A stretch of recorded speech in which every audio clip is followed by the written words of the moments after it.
5장에서도 4장에 이어 이스라엘의 죄악, 특히 우상 숭배에 대한 하나님의 고발과 심판 선포의 내용이 나옵니다. 먼저 1절부터 7절에서는 더 구체적으로는 제사장들과 이스라엘 족속들, 왕족들이 고발되고 있습니다. 한 가지 덧붙여야 할 사실이 있습니다. 현재 고발되고 있는 그 이스라엘 족속들은 더 정확히는 이스라엘 집안으로 번역될 수 있다는 겁니다. 또 이런 이스라엘 집안은 제사장들, 왕족들 사이에 함께 나오고 있기 때문에 지도자의 의미로 봐야 한다는 겁니다. 아마도 이스라엘 그 지방의 유력한 장로들 정도로 볼 수 있겠습니다. 이런 점들을 고려를 하면 분명 하나님은 이스라엘의 지도자들을 좀 한꺼번에 고발하고 있는 셈입니다. 앞선 4장에서 제2주관과 율법을 맡은 제사장들이 고발되었다면 이제 5장에서는 지도자들 전체가 고발되고 있는 겁니다. 하나님이 이렇게 현재 이스라엘의 지도자들을 고발하시고 심판 선언을 하고 계십니다. 그러면 고발 근거, 고발 이유는 무엇이겠습니까? 이스라엘 백성들을 보호해야 할 이 지도자들이 오히려 이스라엘 백성들을 죽음으로 몰고 갔기 때문입니다. 여기서 어떻게 알 수 있냐면 1절 하반절에 사냥 관련 용어인 올무와 그물이 나오기 때문입니다. 또 2절에 보면 패역자가 살육죄에 깊이 빠졌음에라가 나와 있는데 이것을 이 문구를 시딤의 구덩이를 그들이 길게 팠다라고 번역될 수 있습니다. 그렇다면 앞선 올무와 그물에 이어 똑같이 사냥 용어, 구덩이로 언급되는 사냥 용어가 언급되고 있는 셈입니다. 이렇게 사냥 용어들을 고려했을 때 지도자들은 분명 이스라엘 백성들을 죽음으로 몰고 가고 있는 겁니다. 어떤 죽음이겠습니까? 아마도 지도자들이 앞장서서 미스바, 다볼, 시딤으로 대표되는 이스라엘 지방 곳곳에서 우상 숭배, 혼합주의 예배를 드림으로 이스라엘 백성들을 영적 죽음으로 몰고 간 것으로 보입니다. 이스라엘의 지도자들은 이스라엘 백성에게 여호와 신앙에 대한 선한 영향력 그리고 아름다운 본을 보이는 자들인데 이들 지도자들은 이렇게 앞장서서 먼저 여호와를 떠나 있습니다. 당연히 이들 지도자들을 통하여서 하나님을 배우는 이스라엘 백성들은 어떻게 되겠습니까? 동일한 우상 숭배를 하며 영적 죽음에 처하게 되는 겁니다. 이렇게 지도자는 중요합니다. 어떤 지도자가 공동체를 인도하고 섬기는지는 굉장히 중요한 겁니다. 지도자가 우상 숭배의 길을 가고 있다면 공동체가 하나님을 떠나 다른 신들을 반드시 쫓게 될 겁니다. 그래서 우리 늘상 기도 제목에 영적 지도자를 위해서 기도하는 거 아니겠습니까? 우리는 지금 교회의 영적 지도자일 수도 있습니다. 중직자일 수도 있습니다. 구역 인도자일 수도 있습니다. 교육부서 인도자일 수도 있습니다. 가정의 인도자입니다. 따라서 우리는 하나님을 바로 알고 내가 하나님을 바르게 예배하며 살아가야 하는 겁니다. 그것이 우리와 연결되어 있는 자들을 보호하는 길이라는 것을 꼭 기억을 하시길 바랍니다. 지도자들을 위시한 이스라엘 백성들이 이렇게 우상 숭배를 하며 영적 죽음에 처했다는 사실은 3절부터 4절을 통해서도 확인할 수 있습니다. 잘 보시면 3절은 이렇게 시작을 합니다. 에브라임은 내가 알고 또 이렇게 시작을 합니다. 또 근데 4절을 보십시오. 4절은 어떻게 끝납니까? 이스라엘이 음란한 마음이 가득하여 그러니까 곧 우상 숭배가 가득하여서 여호와를 알지 못하는 까닭이라고 합니다. 하나님 분명 이스라엘에 관한 모든 것을 심지어 우상 숭배를 하는 것까지도 다 알고 있는데 이스라엘은 남편으로 비유되는 하나님을 알지 못한다고 이렇게 나와 있습니다. 하나님을 아는 지식이 없는 겁니다.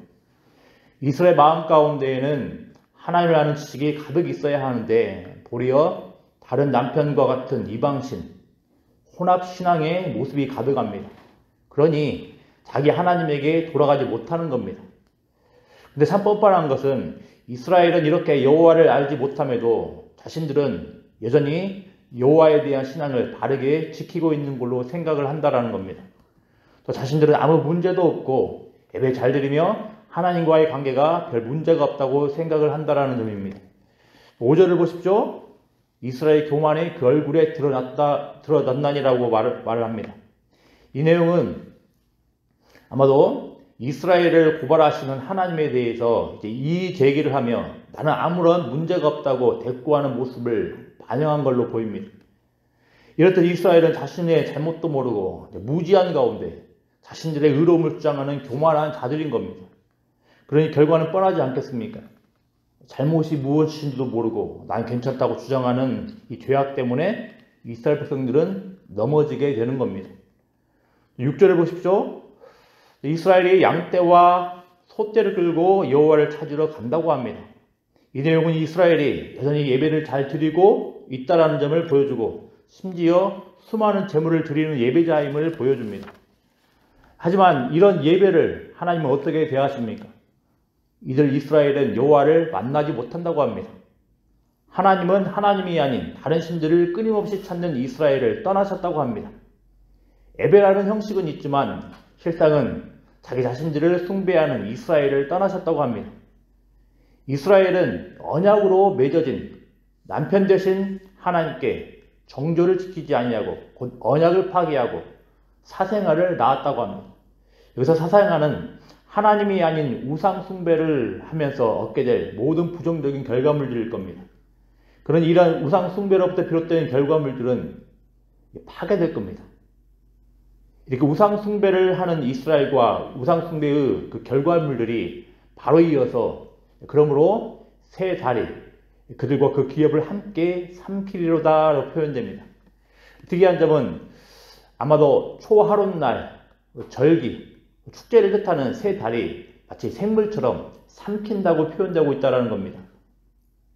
확실치는 않으나 아마도 이 사실은 하나님과의 언약을 따라 지키고 있는 그 초하루의 축제 또한 우상 숭배로 오염되어 있기에 필시 멸망과 파멸을 가져온다는 점을 대표적으로 강조하여서 표현하는 걸 보입니다.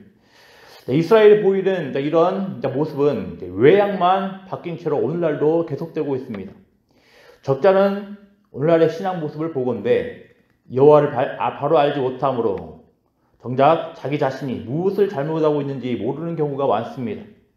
적자는 경우에 예배라는 자리에 나와서 예배를 드리면 하나님이 우리의 예배를 받으신 곳으로 간주를 합니다.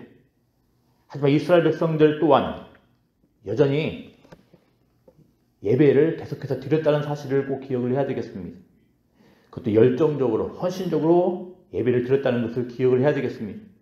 자기들이 예배 드리는 세상이 여호와심을 의심치 않았다는 점도 기억을 해야 되겠습니다. 그런데 이런 이스라엘에 대해서 하나님께서 고발하고 계시는 겁니다. 너희들의 마음엔 다른 신들로 가득하다고, 여호와께로 돌아가지 못할 정도로 다른 신들이 가득하다고 고발을 하십니다. 하나님은 예배를 드리면서 실상 우상 숭배를 하면서도 자기 확신에 빠져있는 이스라엘 백성들을 고발을 하시는 겁니다. 핵심은 무엇이겠습니까? 너희가 여호와를 알지 못한다라는 겁니다. 우리의 신앙 경험과 전통과 그리고 우리가 고수하고 있는 여러 가지 형식들, 심지어는 주일 성수라는 것조차도 우리가 하나님을 만나는데 장애가 될 수 있다는 사실을 꼭 기억을 해야 되겠습니다. 이런 것들을 잘 준수하고 붙들고 있기에 난 아무런 문제 없어, 난 괜찮아, 괜찮아 이렇게 확신할 때 장애가 될 수 있다는 것을 우리는 꼭 기억을 해야 되겠습니다. 우리는 반드시 우리 궁극적인 예배의 대상 하나님을 소망하고 그분을 추구해 나가야 되는 것입니다.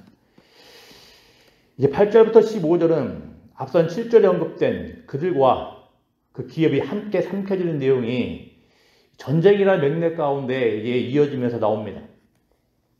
이 전쟁은 아마도 북이스라엘과 남유다의 전쟁으로 보이는데 남유다가 북이스라엘을 침범하는 내용처럼 보입니다. 이 사실은 전쟁이라는 이 내용이라는 것은 이제 나팔이 나온다는 점을 통해 확인할 수 있습니다. 나팔은 전쟁 가운데 전쟁이 개시되는 것을 보통 선포할 때 나오는 그 악기들입니다. 8절에서 유다는 베냐민 지파에게 속한 북이스라엘을 공격하도록 베냐민과 에브라임 접경지역 벳아웬에서 독려를 합니다. 기브와 라마는 베냐민 지파에게 속한 성읍입니다. 기브와 라마에게 지금 말하는 것은 곧 베냐민 지파에게 말하는 겁니다. 이 부분에 대해서 여러 가지 해석이 있고 여러 번역이 있지만 제가 이해하는 곧 이스라엘을 침범하는 유다가 베냐민을 독려하는 내용과 관련된 그 번역을 말씀드리면 이렇습니다. 벳아웬에서 함성을 내질러라. 너의 뒤에 우리가 있다. 그래서 우리는 곧 유다입니다. 베냐민아. 이렇게 번역될 수 있겠습니다. 우상 숭배를 일삼던 이스라엘은 이렇게 하나님의 징벌의 도구로 사용된 남유다의 침범을 받습니다. 하지만 비록 남유다가 이렇게 침범의 도구로 사용되었지만 원칙적으로 남유다의 침범은 잘못된 겁니다. 북이스라엘에 대한 침범은 분명히 잘못된 겁니다. 하나님께서는 각 지파들에게 기업을 주셨습니다. 그러므로 함부로 다른 지파를 침범하여 땅을 빼앗는 것은 큰 범죄인 겁니다. 10절 내용은 남유다의 이런 잘못을 고발을 하고 있습니다. 유다 지도자들이 경계표를 옮겼다는 것은 남유다가 북이스라엘의 땅을 빼앗았다라는 사실을 보여주는 겁니다. 하지만 동시에 분명 북이스라엘에 대한 그 남유다의 침범 사건은 우상 숭배를 일삼던 이스라엘에 대한 하나님의 징벌이라는 것도 다시 기억을 해야 되겠습니다. 그래서 11절에 에브라임이 재판받고 압제받음을 이야기를 하고 있는 겁니다. 또 이에 대해서 하나님께서는 직접적으로 자신이 에브라임에게 또 유다에게도 병의 원인자라고 말씀을 하고 계시는 겁니다. 좀 썩이는 것이라고 말씀을 하고 계시는 겁니다. 굉장히 파격적인 말씀입니다. 좀 썩이는 것 자체가 부정적이기도 하고 하나님은 구약에서 보통 병을 치료하시는 분으로 언급되었는데 하나님께서 좀 같고 썩이는 것 같다는 것은 충격적입니다. 그래서 아마도 이 사실은 이스라엘과 남유다의 영적 상황이 얼마나 부정적인지를 강조하고 또 얼마나 이들 상태가 안으로부터 골마 터졌다는 것을 보여주는 겁니다. 근데 더 큰 문제가 있습니다. 이런 부정적인 상황이 계속되고 있음에도 에브라임은, 남유다는 자기의 상처, 병에 대한 원인을 어디에서 찾습니까? 하나님에게서 찾지 않습니다. 어디에서 찾습니까? 힘에서 찾습니다. 그래서 이들은 야렙의 왕, 싸움의 왕인 야렙 왕에게 도움을 구합니다. 이 야렙의 왕은 아마도 아수르 왕으로 보입니다. 자, 그렇지만 이렇게도 도움을 구했는데 결과는 또 어떻습니까? 아수르가 북이스라엘과 남유다에게 힘이 되지 못합니다. 오히려 이들을 침범을 하게 됩니다. 당연한 결과입니다. 에브라임과 유다의 문제는 힘과 경제력과 어떤 국제 외교에 있지 않고 하나님과의 관계에서 우상 숭배에 있었기 때문입니다. 언약을 파기하고 여호와를 따르지 않고 다른 신을 쫓았기 때문인 겁니다. 이를테면 이스라엘과 유다의 처방은 잘못된 겁니다. 그러므로 이렇게 끝끝내 돌이키지 않고 무지한 모습을 보이는 에브라임, 유다를 하나님께서 징벌을 하시는 겁니다. 사자처럼 되셔서 이들을 징벌을 하시는 겁니다. 그래서 역사적으로, 성경적으로 이 징벌은 아수르와 바벨론을 통해서 분명히 드러나는 겁니다. 그렇지만 마지막 16절을 우리는 눈여겨봐야 하겠습니다. 하나님께서 자신의 곳으로 돌아가신다고 합니다. 하나님의 하늘 처소로 돌아가신다고 합니다. 그렇지만 무조건적 떠남이 아닙니다. 하나님은 기다리신다고 하십니다. 언제까지 기다리십니까? 이스라엘 백성들이 남유다가 그 죄를 뉘우치고 내 얼굴을 구하기까지 기다린다는 그 표현으로 이해됩니다. 또 환난의 때에 그 이스라엘 백성들과 남유다가 하나님을 간절히 구하리라고 말씀을 하십니다. 이상 8절부터 15절의 내용을 통해서 우리는 상반되는 놀라운 사실을 배우게 됩니다. 앞서 이스라엘 백성들은 실상 예배를 드리면서도 하나님을 알지 못하기에 하나님을 만나지 못했다고 말씀을 드렸습니다. 그럼에도 이들은 자기들은 괜찮다고 교만하게 자기 확신에 찬 모습을 보였습니다. 이에 하나님은 여러 수단들을 통하여서 자신의 백성들을 벌하셨습니다.